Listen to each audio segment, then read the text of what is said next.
Hello and welcome to a Talmud Israeli production. Today we'll review the highlights of this week's course of Daf Yomi study, Masechet Nedarim, pages 47 through 53, Mem Zayin through Nun Gimel. 47. Hareini alecha cherem hamudar aser. If a person says, "Behold, I am a cherem upon you," then the other fellow cannot benefit from the vower. Hare at alai cherem hanoder aser. You are a cherem upon me, then the person who's making the vow is forbidden to benefit. Hareini alecha ve'at alai. I am upon you and you are upon me. Shneim asurim. Then they're both forbidden to benefit from each other. Ushneim mutam b'davar shel ole bavel. However, even though each one can't benefit from the stuff, the property of others, they're both allowed to benefit from those communal institutions and properties which were designed to meet the needs of the Ole Bavel, those who go on pilgrimage from Babylonia to Israel. Why? Because nobody has an individual stake in those institutions, whether they be wells or water holes, what have you. Rather, the Jewish people at large are allowed to benefit from them. And so, no neder of this sort can ban anybody from making use of those public facilities. Memchet 48.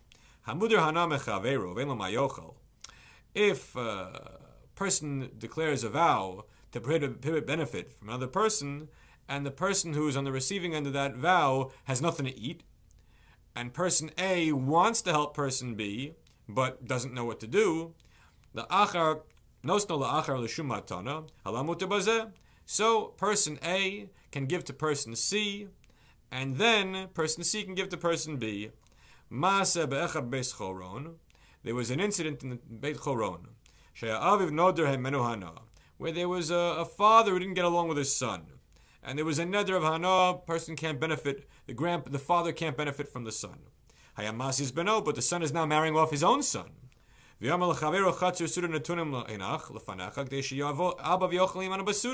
So grandpa wouldn't be allowed to go to the wedding because grandpa can't benefit from his son's feast that he's making for his own son, the grandson. So what does the father of the Chatan do? He gives over ownership of the feast to his friend for the purpose of allowing his own father to show up. Amar Memshali, so this friend who says, well, if it's really mine, I declare them holy unto God. Hektish. Amarle natati lachad shalish t'hashim l'shamayim. So the father of the groom said, did I give you my stuff so you could make it holy for heaven? No, I gave you this stuff so we can have a wedding here and I can invite my dad. Amarlo natati le'shalcha elashtei ata avicha ochen v'shotin v'dratzin zelazeh v'yavon talui barosho. So the friend said, well, I know this was all a bluff. You just wanted your dad to come to the wedding and the sin would be on my head, meaning it will be my fault that you violated your neder. Amar Chachamim, so the sages responded to this episode, that whenever a gift is given, such that the recipient does not have the ability to make it holy unto Shamayim, then it's a bogus gift, and it doesn't count. And therefore, no neder can be circumvented in that fashion. Memtet 49. Amali how it's Duki Rabbi Yehuda. So a certain Sadducee, a certain heretic said to Rabbi Yehuda, your face has great luster. It looks like you're one of these people who lend money at interest, or you grow pigs because you're so wealthy. You look great. So the response of Rabbi Yehuda was, no, by Jews we can't do that. We're not allowed to lend money at interest or grow pigs. Rather,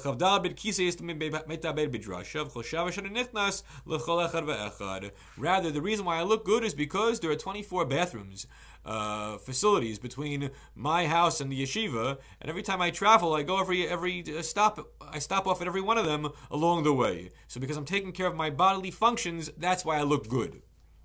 Nun. Sometimes good people have it well, and sometimes bad people have it well. Well, what happens if you see bad people prospering? You should say, if the overei ritzono, those who violate God's will, have it good, then all the more so is there a future reward for those who do God's bidding. And if you see righteous people doing well for themselves in this world, then you say if they do well for themselves in this world, all the more so they're going to do well for themselves in the world to come. Nun Aleph. Minat tzli, if a person makes a neder not to have tzli, roast, ein asur lo b'tzli shel basar, they're only forbidden to have roasted meat, because tzli, roast, implies meat. So says Rabbi Yehuda. Tzli shani toem, asur b'chol tzluim. However, if he says, forbidden any roasting that I will taste, then any form of roasted food, even if it's not meat, even if it's other kinds of foods, are all going to be forbidden. If you say maliach, salted foods, the only thing that is forbidden are salted fish. However, if you say any maliach that I'm going to taste, then he's forbidden b'chol maluchim, anything which is salted. 52. Nun bet. Hanoder min ha'anavim. If you say I'm not going to eat grapes, mutar b'yayin, you can have wine. Min ha'zeitim, if I'm not going to have olives, mutar b'shemen, he's allowed to have oil. Because the reference to anavim, grapes, and zaitim, olives, means specifically the fruit intact, not a reference to the important liquid byproduct of wine or oil. Nun gimel. Ein maviin yarak min chutz la'aretz la'aretz. So there is an opinion in the Talmud, which is not necessarily the universally accepted opinion, that you're not allowed to bring vegetables from outside of the land of Israel into the land of Israel. However, B'chananya ben Gamliel omer maviin. Chanan ben Gamliel says, no, you are allowed to. So it's a machlokes whether you can bring foreign vegetables into the land of Israel. Ma tama demand omar ein mivin. And what's the halachic reasoning behind the strict viewpoint that you can't bring vegetables from outside of the borders of Israel into the borders of Israel? And by the way, when might you be most interested in doing so? The answer is during the Shemitah year, the sabbatical year, when produce is not growing in the land of Israel, but people have real needs to eat food. We need our vegetables to make our salads, and we're not going to have it from the local produce, so the temptation is to bring from the outside. So why the theory that you can't bring it in? Mishum gush, because of the soil, the clods of earth that might be attached to the roots of the produce. And what's the problem if there's a little bit of clod of earth that it comes onto the produce? The answer is because the lands of the heathens, Eretz Ha'amim, had as a decree of tumah, of impurity associated with it, because of suffix mace, because there are dead bodies buried all over the place. So because of this concern of tumah v'tara, purity and impurity, there was a theory that says, don't bring in foreign produce into Eretz Yisrael. Everyone have a great week.